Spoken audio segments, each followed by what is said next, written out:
முற்றுப்புள்ளி வைத்த எடப்பாடி மகிழ்ச்சியிலே அதிமுக தொண்டர்கள். நண்பர்களே, அதிமுக தொண்டர்களாக இருந்தீங்க அப்படின்னா மறக்காம நம்ம சேனலை சப்ஸ்கிரைப் பண்ணிட்டு இந்த வீடியோக்கு ஒரு லைக் பண்ணிருங்க. தமிழகத்தை பொறுத்த வரைக்கும் எந்த ஒரு அரசியல் கட்சிகளுக்குமே இல்லாத தனிப்பெருமை என்பது அனைத்து இந்திய அண்ணா திராவிட முன்னேற்ற கழகத்திற்கு இருக்கிறது அப்படின்னே கூட சொல்லலாம். அதாவது திமுகவை எடுத்துக்கொண்டால் உதயநிதி, இன்பநிதி என்றுதான் போய்கொண்டிருக்கும். மற்ற இயக்கங்களை எடுத்துக்கொண்டாலும் அடுத்தடுத்ததாக பார்த்தீங்க அப்படின்னா அவருடைய ரத்த சொந்தங்களுக்காகத்தான் முக்கிய பதவிகள் என்பது கொடுப்பார்கள். ஆனால் அதிமுகவை பொறுத்த வரைக்கும் ஒரு சாதாரண அடிமட்ட தொண்டன் கண்டிப்பாக ஒரு நாள் உச்சகட்ட பதவியை அடைய முடியும் என்பதற்கு எடுத்துக்காட்டாக எடப்பாடி பழனிசாமி இருந்து கொண்டிருக்கிறார். ஆனால் அப்படிப்பட்ட எடப்பாடி பழனிசாமியின் மீது மிகப்பெரிய ஒரு விமர்சனங்கள் முன்வைக்கப்படுகிறது.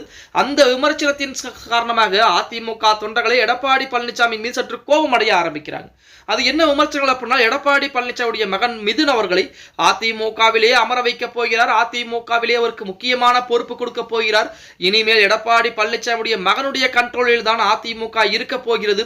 ஆகையால் அதிமுக குடும்ப கட்சியாக மாற்றம் செய்யப்பட இருக்கிறது, செய்யப்பட்டு விட்டது அப்படிங்கிற மாதிரிலாம் செய்திகள் என்பது இணையதளங்களிலும் சரி, CV சண்முகத்தின் மூலமாகவும் சரி வெளியிடப்பட்டுக் கொண்டது. ஆனால் அதற்கெல்லாம் முற்றுப்புள்ளி வைத்து விட்டார் எடப்பாடி பழனிசாமி அப்படின்னே கூட சொல்லலாம்.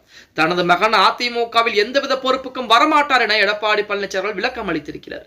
சட்டப்பேரவைக்கு வெளியே பேட்டியளித்த அவரிடம் மகன் மிதுனுக்கு கட்சி பொறுப்புகள் வழங்க இருப்பதாக சொல்லப்படுகிறது என செய்தியாளர்கள் கேள்வி எழுப்பினர். அதற்கு அதிமுகவில் அடிப்படை உறுப்பினராக மட்டுமே தனது மகன் இப்ப கிடையாது, இதற்கு முன்பாக இருந்து கொண்டிருக்கிறார் எனவும் அவர் அரசியலுக்கு வரவே மாட்டார், அவருக்கு அதிமுகவிலே எந்த விதமான முக்கிய பொறுப்பும் கிடையாது அப்படிங்கிறதை அழுத்தம் திருத்தமாக எடப்பாடி சொல்லி அந்த பிரச்சனைக்கு ஒரு முற்றுப்புள்ளி வைத்து விட்டார் அப்படின்னே கூட சொல்ல.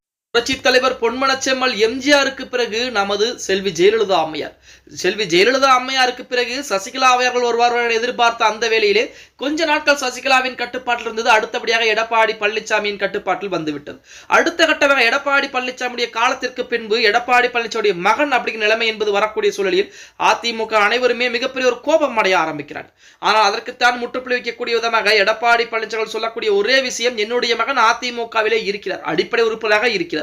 அவர் இப்போது அதிமுகவுடைய அடிப்படை உறுப்பினராக இணையவில்லை. கடந்த 10 ஆண்டுகளுக்கு முன்பாகவே அவர் அதிமுகவுடைய அடிப்படை உறுப்பினராக இணைந்திருக்கிறார். அவருடைய தகுதி அதிமுகவுடைய அடிப்படை உறுப்பினர் மட்டுமே தவிர அவர் எந்த விதமான அரசியலுக்கோ அல்லது அதிமுகவிலே முக்கியமான பொறுப்புகளுக்கோ அவர் வரப்போவது கிடையாது, அவர் வரவும் மாட்டார் அப்படிங்கிற தகவலை அழுத்தம் திருத்தமாக எடப்பாடி பழனிசாமி சொல்லி இருப்பது பல பிரச்சனைகளுக்கு முற்றுப்புள்ளி வைப்பதை போலத்தான் இருக்கிறது அப்படின்னே கூட சொல்லலாம். இப்படிப்பட்ட ஒரு சூழலில் அதிமுகவை பொறுத்த வரைக்கும் நாளுக்கு நாள் அதிமுகவுடைய ஆதரவு என்பது குறைந்து கொண்டே வருகிறது. அடுத்த கட்டமாக எடப்பாடி பழனிசாமி வேறொரு வியூகத்தை வகுத்து எடப்பாடி பழனிசாமி அவர்கள் அடுத்த கட்டத்தை நோக்கி சென்றால் மட்டும்தான் வருகின்ற இடைத்தேர்தலாவது அதிமுக வெற்றியாக வேண்டும். இடைத்தேர்தல் என்பது அதிமுகவிற்கு இறுதி தேர்தல் அப்படின்னே கூட சொல்லலாம். இந்த இடைத்தேர்தலில் மட்டும் அதிமுக மீண்டும் தோல்வியை தழுவினால் எடப்பாடி பழனிசாமியுடைய கதை என்பது முடிந்துவிடும் அப்படிங்கிறதுல எந்த விதமான மாற்று கருத்தும் கிடையாது. பொறுத்து பார்க்கலாம். ஓகே கைஸ், வீடியோ பிடிச்சிருந்தா லைக் பண்ணுங்க. அப்படி நம்ம போடக்கூடிய வீடியோ பத்தின கருத்துக்களை கீழே மறக்காம கமெண்ட் பாக்ஸ்ல பதிவு நண்பா.